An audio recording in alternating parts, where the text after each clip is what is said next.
over to Lee to start the session. Thanks very much. Thanks, Lucy, and hello everyone, and welcome to this session. Lucy, do I share the slides myself? Here we go.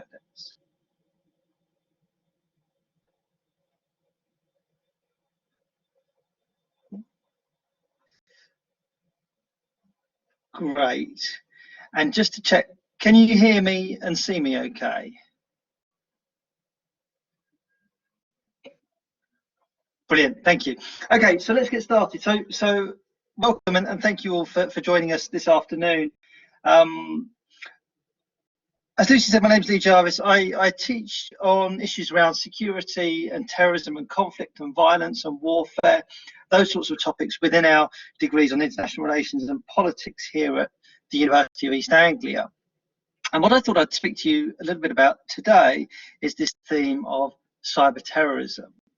And the reason for doing that, I guess, really is to do with the prominence that cyber terrorism has within the world that we all currently inhabit. That you can make a fairly strong argument, I think, that cyber terrorism is a sort of phenomenon, perhaps a sort of threat that is ever present all around us, right? This is something that we hear about very frequently in political language, that politicians, prime ministers, presidents, in this example from Barack Obama, talk about the threat of cyber terrorism, something we need to prepare. This is Barack Obama back in 2009, making a fairly common argument that in the world in which we live today, acts of terror could come from a few strokes on the computer. But it's not only politicians that make this sort of argument. We also encounter it in the news media that we read on our screens or our tablets or our hard copy newspapers. This is Fox News citing Kaspersky. Perhaps already the criminals have sold their skills to the terrorists, and then, oh God, again, this sense of real sort of prominent and imminent danger. It's also a threat that emerges fairly frequently in popular culture, video games, in novels, in films, many from sort of the James Bond franchise, for instance, or the Die Hard franchise. And academics too have started engaging increasingly with this idea of cyber terrorism, trying to get us think through what exactly it might be. All of that is interesting, I think. This prominence that cyber terrorism has in the world around us is interesting because it's a fairly new word. That the idea of cyber terrorism didn't really exist until about the 1980s, and the word itself is usually attributed to an author known as Barry Collin.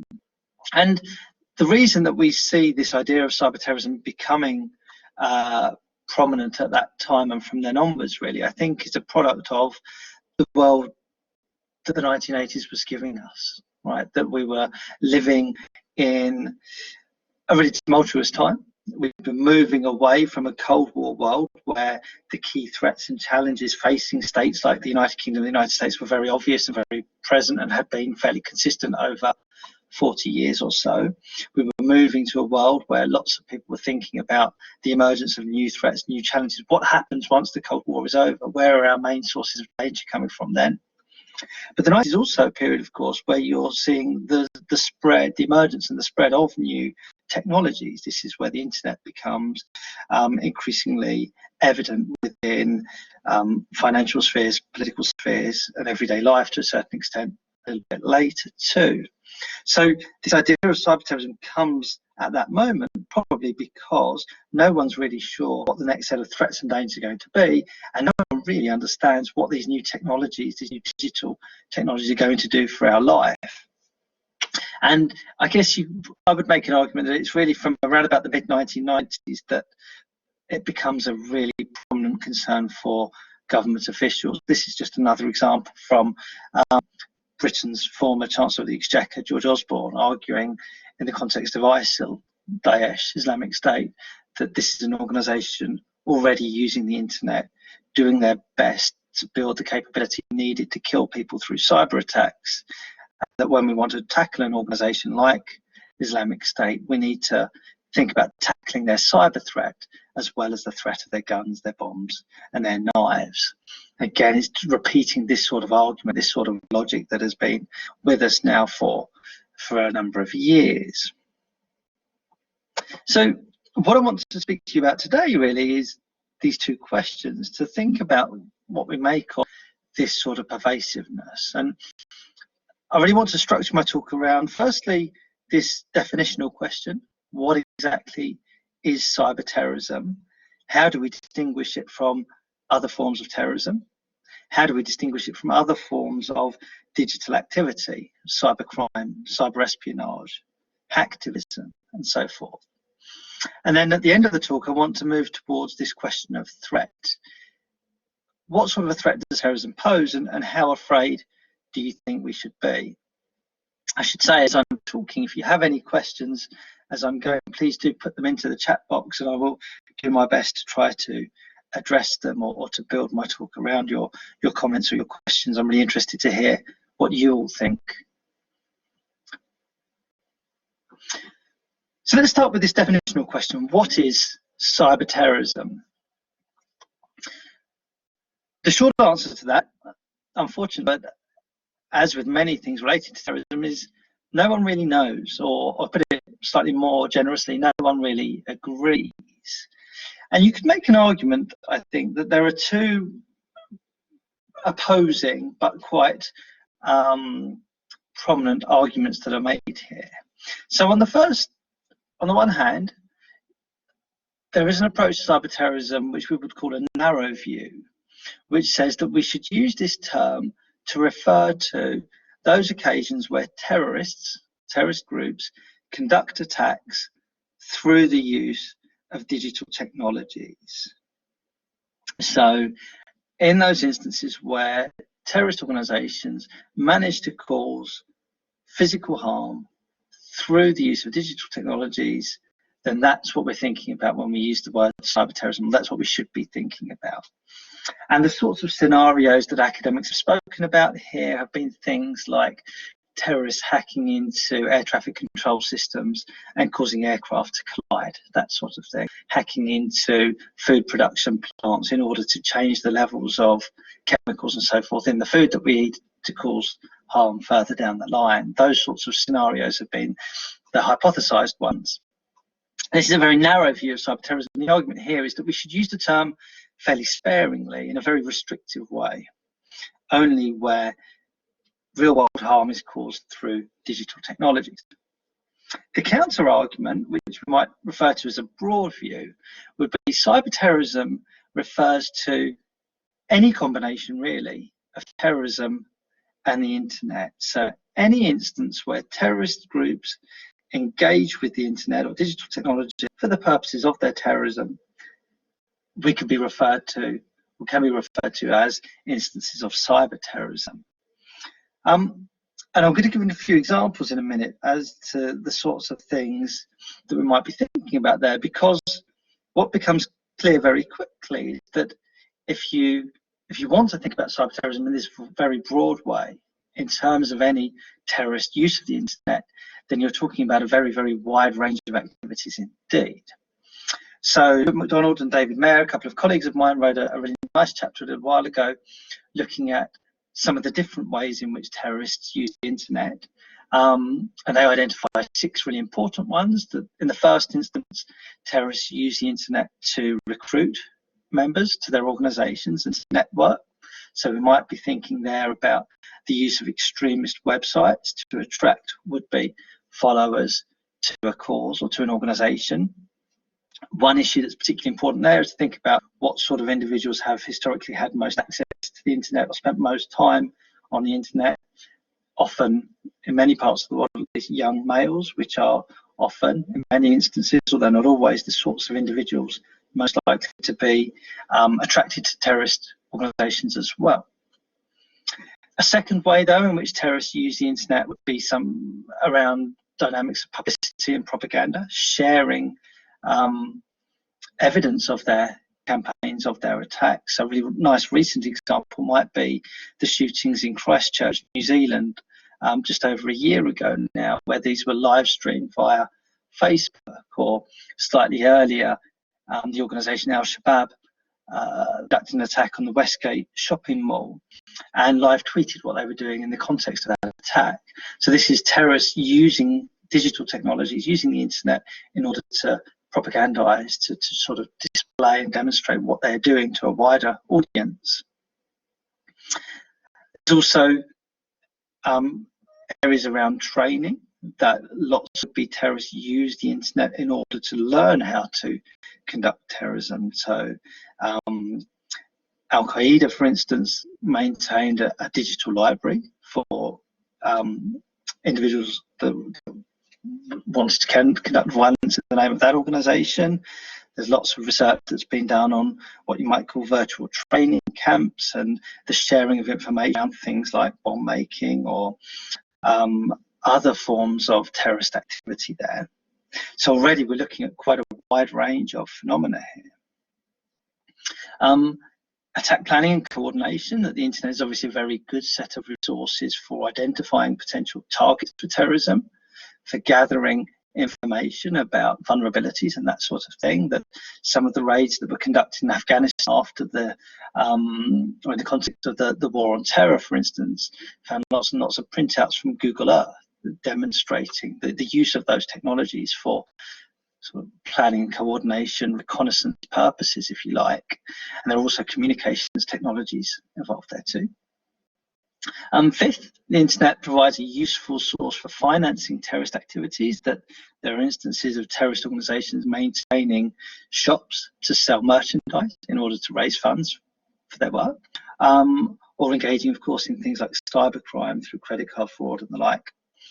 And then finally, sixth example of the ways in which terrorism and the internet might come together is cyber attack, the sort of thing that we might be thinking about if we talk about cyber terrorism in a very narrow sense. So the point of all of that, I think, is that if we want to think about cyber terrorism in a very broad way, then we're opening up to this very, very wide range of activities, right?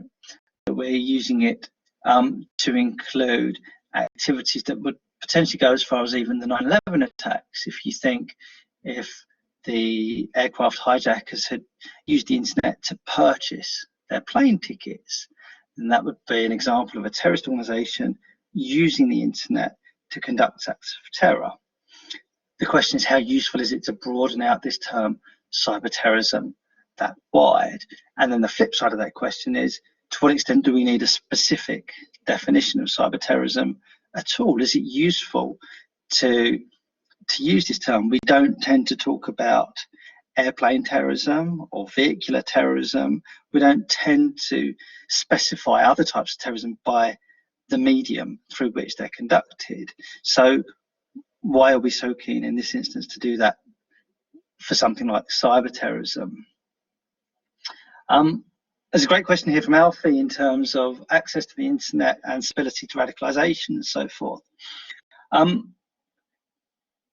It's difficult to answer that very, very briefly, but what I would say, two things. Firstly, I think we might be, personally, I'm a little bit sceptical about the whole idea of radicalisation in itself, that this is a fairly new way of understanding the causes of terrorism that tends to be associated with particular types of organisation. That the term, although we're using it increasingly towards far-right groups, this is a term that had until very recently only really been used to make sense of so-called Islamist or jihadist terrorism.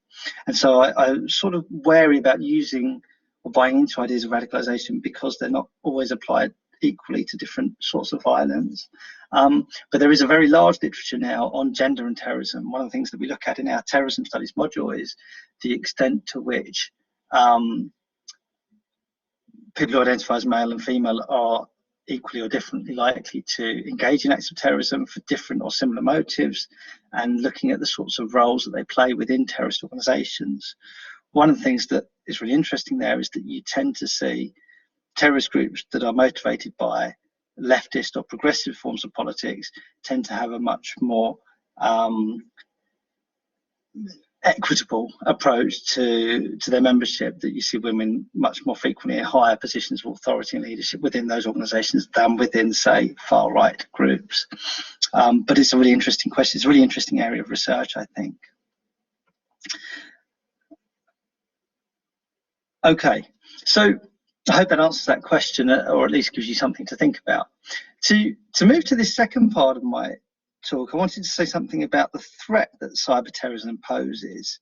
And if, as I said at the beginning, no one is particularly clear on what cyber terrorism is, then we might be unsurprised to find that scholars, researchers, academics and others are equally divided in terms of the extent to which cyber terrorism poses a significant threat to national security or human security or anything else.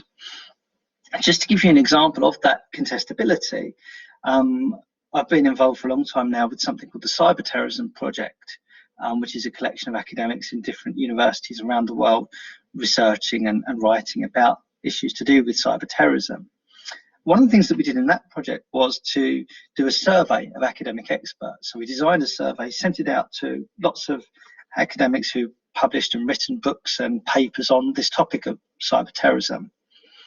And within that survey, we asked this question: has cyber terrorism ever taken place? And when we ran that survey in 2012, the answers that came back were perfectly divided down the middle. 49% of those people that responded to us said, yes, cyber terrorism has taken place. 49% said, no, cyber terrorism has never happened. So these are the academic experts with a research interest in this area, entirely and utterly divided down the middle as to whether or not cyber terrorism is even a real thing that's ever happened. And we ran that survey again 5 years later in 2017, and the numbers had changed a little bit. So it was now around about 2/3 of our respondents argued that yes, this was something that had taken place, and just over a third arguing no. But again, a quite stark division if you think when we're arguing or discussing something as fundamental as the very existence of this idea. For those authors and others who argue cyber terrorism has taken place, and there are precedents we can point to and historical examples and so forth, here are a few of the instances that are typically mentioned. So a couple of fairly prominent distributed denial of service attacks in Estonia and then in Georgia, effectively rendering important websites unusable for a period of time, taking them down through sort of bombarding them with requests for information, if you like. The really big example that is often spoken about is the Stuxnet attack on Iran that was discovered in 2010, that is often attributed to the United States and Israel, and involved considerable damage to the Iranian nuclear power program. 2011, we get the PKK, a Kurdish organization, hacking into Ministry of Finance website in Turkey. And then I guess the most prominent recent example might be the WannaCry ransomware attack on NHS targets and others back in 2017. So two things that I wanted to say about this list of examples. Firstly, not very many of them, that if we think about, right at the beginning of my talk, I said cyber terrorism is something that seems to be everywhere. We hear it in the language of politicians, we read about it in our newspapers, we watch it on James Bond films. Actually, not very many examples of it that we might point to. Certainly not very many uncontroversial examples. If we think, for instance, that the Stuxnet attack was conducted by countries, by states, then we have to engage in a discussion about whether that constitutes a form of terrorism or something else, beyond even that problem of attributing it to particular actors. The other thing to say about this, beyond the fact that there aren't many of these, is that not many of these examples, and these are the ones that are, I would say, most written about in the literature, and were the examples that have always come back to us in terms of our research from academics that we've surveyed. Not many of these result in physical harm of any sort, right? Lots of these cause disruption, cause nuisance, have financial implications, but they're not of the sort of magnitude of explosions going off or infrastructure being brought down that we sort of instinctively think about when we hear this term, cyber terrorism. Now, that you might agree with me, you might not agree with me, and hopefully some of you do both, because that makes it more interesting. But we might say, well, okay, even if this is something that hasn't happened very much in the past, we don't necessarily know that the future will be the same. In fact, we could make an argument that although this isn't something that has historically happened very frequently, going forward, we might expect more and more cyber terrorism to take place. And there are a number of authors, people like Gabriel Wyman and others, who've made that sort of claim. And the arguments that are made here are these sorts of things, that cyber terrorism might be becoming more and more appealing to terrorist groups, perhaps because it might be cheaper, that the sorts of attacks that we might expect in the future might be able to rely upon off-the-shelf technologies that had previously been more expensive, for instance. Cyberterrorism might be an attractive option for a terrorist group looking to cause harm because it facilitates anonymity, that it's easier and easier now to conduct attacks and to disguise who it is that is behind it, the problem of attribution. Maybe the increasingly wired digital world in which we live has rendered targets that were not available previously suddenly available, but maybe the sort of the increasingly networked world in which we live makes it easier to conduct attacks on targets that are located elsewhere geographically. And so that links to this idea about the ability to conduct attacks remotely too. And we might also believe that cyber terrorism is likely to become more and more prominent because the increasing power of digital technologies, the increasing availability of digital targets mean that for a terrorist organization looking for multiple casualties, new scenarios, new possibilities are emerging effectively, that there is scope for the sort of mass violence that terrorists might desire. And within those arguments, I think these two factors are particularly prominent. Firstly, the vulnerability of Western states in particular and their critical information infrastructures, that lots and lots of attention is paid to the extent to which states have adequate security protocols in place to defend things like their electricity grids, power stations, or whatever else it is. And then secondly, just the increasing reliance of everyday life on the internet, as we're sort of experiencing right this second, that so much of our lives, particularly in the context of the current pandemic, but so much of our lives these days are lived in a wide sense, in a digital online world, that might make cyber terrorism more and more appealing. I wanted to sort of finish by countering those arguments and presenting the other point of view here, and drawing the work of people like Maura Conway and others, who argue that actually there are reasons we might be skeptical about that sort of claim, that cyber attacks might, or cyber terrorism in particular, might not be as much of a threat or as much of a risk as we might instinctively think, or as Hollywood movies might tell us. One argument is this cost suggestion. So when researchers have tried to model the costs of cyber attacks, those costs come up very, very expensive quite frequently. So in a very famous piece by Giacomello, estimated what it would cost a terrorist group to conduct a sort of an attack via an air traffic control system, bringing about the in-air collision of two aircraft, killing 200 to 500 people, and estimated that that would cost somewhere in the region of $2.5 to $3 million. And that's a lot of money if you think that the 9/11 attacks, for instance, by far and away the most exceptional act of terrorism that's ever taken place, certainly non-state terrorism, cost around about $400,000 to $500,000. And if you look at other instances of very prominent, important attacks, the Oklahoma City bombing by Timothy McVeigh, for instance, you're looking at hundreds to thousands of dollars. So it might be the case that the sorts of technologies and expertises and access required for this sort of scenario are far more expensive than we would typically think.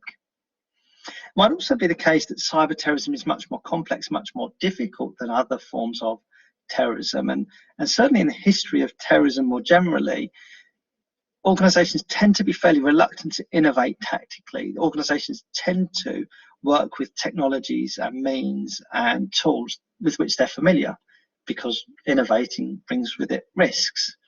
So it might be the case that cyber terrorist attacks are far more complex, and therefore terrorist organizations will sort of shy away from them and stick with what they know.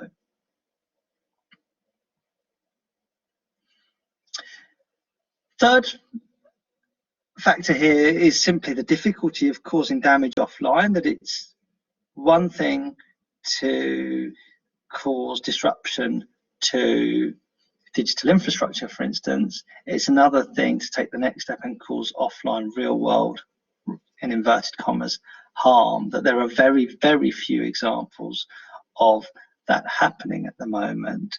And lots of modern societies have built-in systems of resilience to sort of cope with those sorts of attacks, to cope with disruptions to power grids and the like. And then finally, you might also want to think about the nature of terrorism itself, that if terrorism is fundamentally a sort of theatrical, performative, communicative violence, if the point of terrorism is not the immediate targets but those others that are watching the violence, then we might argue that cyber terrorism is less likely, because it doesn't have that sense of drama or theatre that offline, more traditional forms of terrorism have, that it doesn't have that potential for spectacular images that we're all going to watch on our news screens, and that will drive fear into the hearts of governments and those and so forth. So it might be the case that terrorist organizations have historically and in the future veer away from these sorts of scenarios and these sorts of activities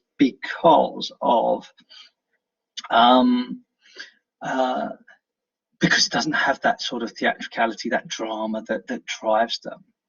So it might be the case then that in this sort of perspective, the skeptical rather than the concerned perspective, that actually cyber terrorism is far less of a worry than traditional forms of terrorism.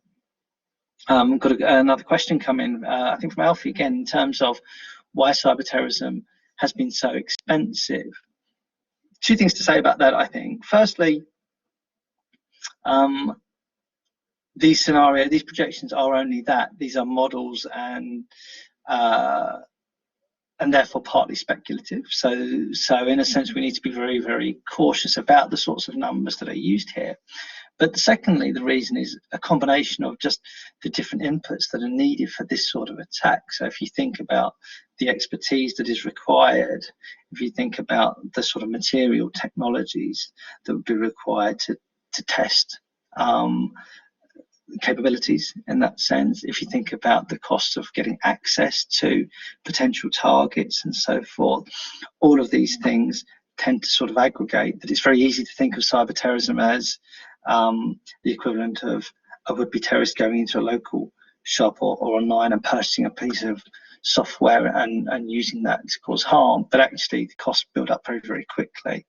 Lots of the most interesting modelling has come out of the Stuxnet scenario, which is, as I said, was the instance of the attack on the Iranian nuclear power program, and there is some work by people like Thomas Chen, which is really good, breaking down exactly what was needed to have made that a realistic possibility at that time.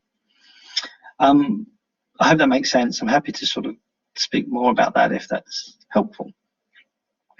My very final point, though, and then I will stop talking, is that if we buy this skeptical perspective, if we agree with these people who argue that cyber terrorism is less of a concern, less of a fear than modern forms of terrorism, or than other more traditional forms of terrorism, then we might also want to bear in mind that actually even terrorism itself has the potential to be overblown.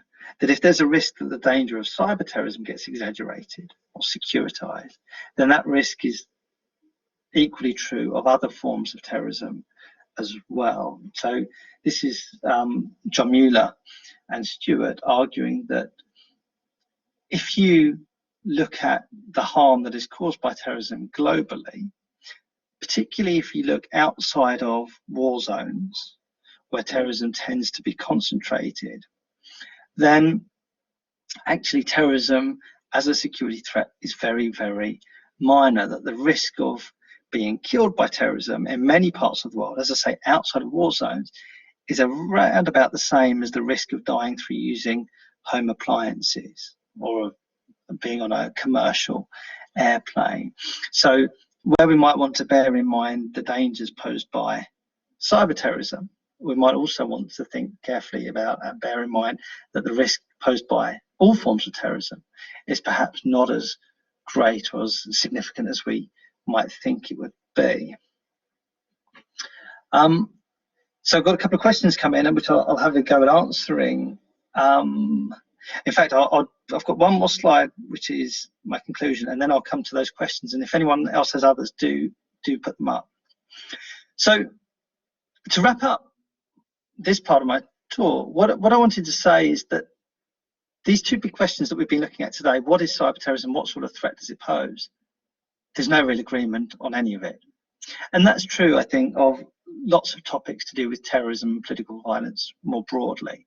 That if any of you end up going to university to study politics or international relations and do a module on terrorism and counterterrorism, one of the things that you will learn about very, very quickly is just the sheer range of different understandings and definitional debates around this phenomenon.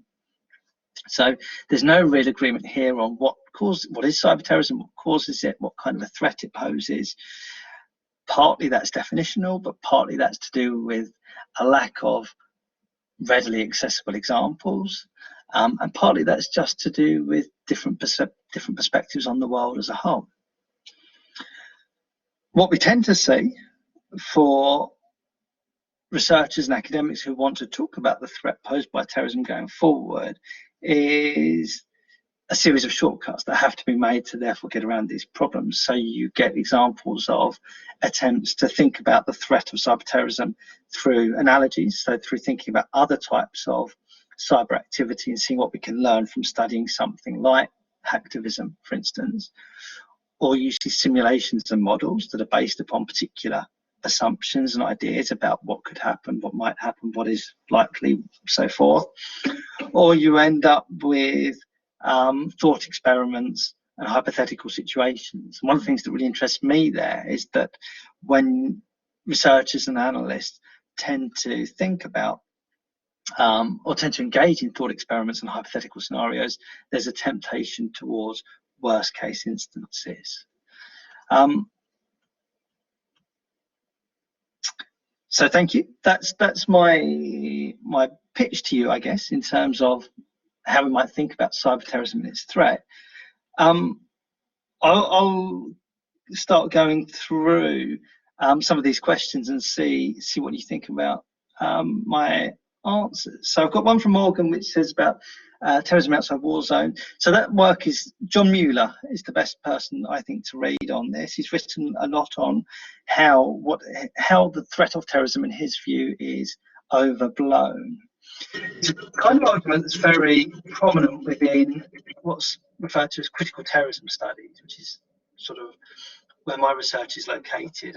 And a lot of this work tries to get us to think a little bit more carefully about how terrorism is thought about and spoken about and sold to publics and others, to think about why it is that some kinds of violence are labelled as terrorist but others are not, and to think about why it is that we might be more afraid of something like terrorism when the numbers indicate that there are other much more mundane forms of harm that actually cause more violence but don't get the media attention.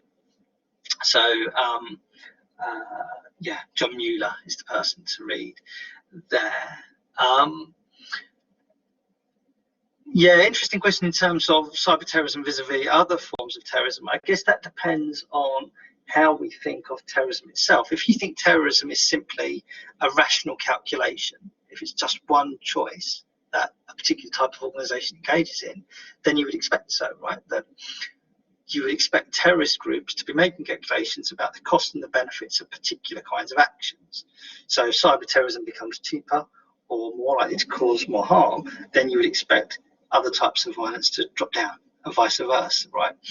If, on the other hand, you think terrorism in a broad sense is more to do with the sort of politics of performance and drama, then it might not be the case that all types of terrorism are sort of equal choices, because some will do a better job of communicating, illustrating, or dramatizing than others. So I think it depends on how we think about the causes of terrorism, really. Is it to do with rational calculating actors, or is it something much more theatrical, perhaps? I've got a question from Ella in terms of, will cyberterrorism become easier or harder in the future due to an increase in internet security measures? It's a really good question, and obviously lots and lots of work is done by states and private companies to render targets of cyber attack more broadly more difficult. So lots of work is constantly done, and when you read and listen to experts in this area, an argument is often made that there is a sort of dialogue that's constantly going on between the threats and those who are attempting to prevent those threats, right?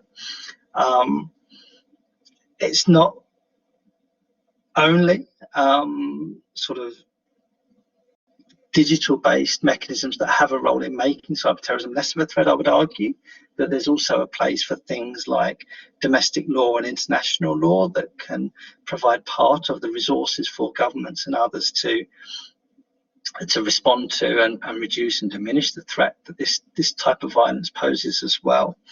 So there's a whole range of different measures that can come into play there, but lots and lots of people argue that it's the technical side of things that is really vital. And an increasingly common argument in the academic literature is that really the best way to make things like cyber terrorism more difficult is to encourage citizens and employees to practice good cyber hygiene. That most attacks that take place come from poor cyber etiquette, poor cyber hygiene amongst ordinary people, that not sort of keeping security systems up to date, or not being careful in terms of sharing USB sticks, those sorts of very mundane things. Yeah, and Kajal, a really interesting question in terms of why governments are fearful about cyber terrorism and the impact of things like hacking instances and so forth. Yeah, I think it's a really good question, and I think lots and lots of governments and others are genuinely very worried about these sorts of things, right? But so one question is, how do we learn from past experience? To what extent are governments likely to see things like acts of cybercrime as linked to or relevant precursors to cyber terrorism attacks? If that makes sense. So governments have to join those dots themselves if they want to, in particular ways. But it's also the case, of course, that lessons are learned when instances happen, when things go wrong. And so it might be the case that governments and others take comfort from having experienced and gone through and survived and demonstrated resilience to events that have happened in the past. And I've got a question here from Alfie about a particular type of terrorist that would use cyber terrorism more as a tactic. It's a really good question, and there's not a really easy answer, because we don't have a lot of evidence to base that answer on, that there aren't very many examples of many terrorist groups demonstrating an interest in cyber terrorism, or a sort of an ability to wield it as effectively as the Hollywood movies and others would sort of tell us.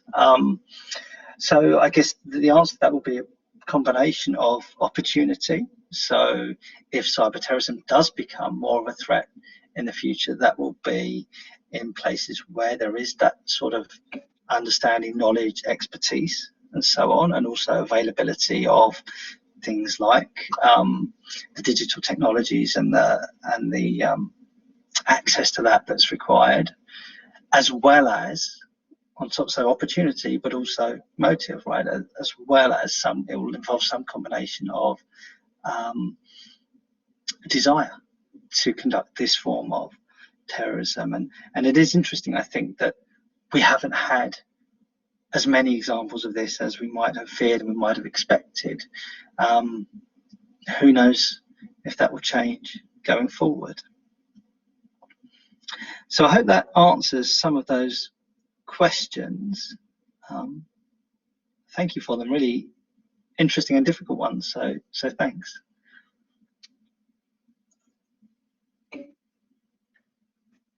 Lee, that's been brilliant. Thank you so much. I know different bits are still coming in. I know Liv asked about the threat of cyber terrorism versus the threat of physical terrorism. She's just popped one in the middle there, just under Ella's. I know you covered bits of it. Is there any sort of thoughts on if cyber terrorism does become more of a threat? Will treatment of physical terrorism change? Yeah, it's a good question as well, and I think from a perspective of lots of governments around the world, actually breaking these things up analytically is useful for us, for students, for academics that write and think about these things. But from the perspective of, say, the Home Office, you need a threat response matrix that includes all of these, that takes them all into account. And so the interest would be in producing mechanisms that are able to guard against and protect against various kinds of threat, if that makes sense. So I would say that sort of temptation to see these things as either or is a common one amongst academics and writers and students, but actually from the perspective of a government that is thinking about defending population from a whole range of issues, these things are a part of a whole. Brilliant. And off the back of that, do you have any thoughts on what we should do to address those threats? Do you have any opinions on what we could do? Yeah, so my background is politics, and so my approach to that is rooted in, and my understanding of cyber terrorism, of course, is rooted in political arguments and political literatures and political debates. So I would put more faith in the work of governments to produce adequate strategies for providing security, for instance, than I would instinctively turn to, say, the work that is done by internet security companies or the sort of maintainers of national infrastructure and that sort of thing. That's probably because my background is in international relations and politics, that those are the things I instinctively think about. In our work on the cyber terrorism project, I work with a professor of engineering and a professor of law, and they would have very different answers to that question. My colleague in law would be very interested in talking about legal approaches, and the engineer would be much more interested in the technical side of things. So in a way, I think you need all of those aspects to speak to one another and to fit together. That's been so informative, thank you. And it's been great for me. My knowledge was probably very basic, very sort of film based. So to have it broadened out and see what the different aspects of cyber terrorism are, I hadn't even thought about some of those contexts. I was thinking about the much more dramatic ones, not some of those very underlying, very small ones, which are having a slightly different impact in different ways. So thank you so much. It's definitely been enlightening. Guys, if you want to pick up any more information, if you've got any more questions for Lee, pop them in the box. If you want to pick up any more information from us, or you're looking at other tasters, there are other tasters available. So have a look and see if there are any more. I'm just going to swap these slides very quickly over. Hopefully this will let me do this. There we go. Okay, so if you want any more news and information from UEA, then you can log into our news feed, which is on the My UEA pages. We've also got a virtual open day coming up, so people like Lee will be speaking about how different topics are taught and some of our courses. So that's on the 4th of July. So we'll have some videos of how campus is going to look, some stuff about accommodation.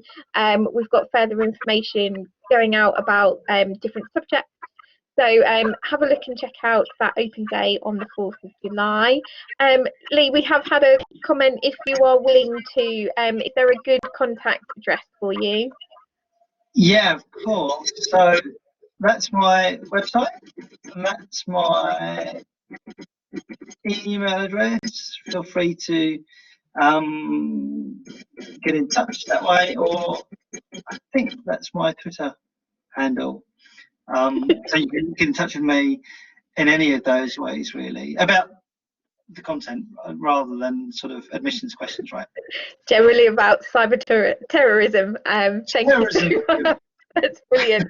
Okay, thank you ever so much, guys, for signing in. We really appreciate you coming and having a look at what UEA has to offer. Thank you again to Lee. What an amazing session. Can't thank you enough. Brilliant. Thanks, guys. See you soon. Thanks very much. Have a great afternoon.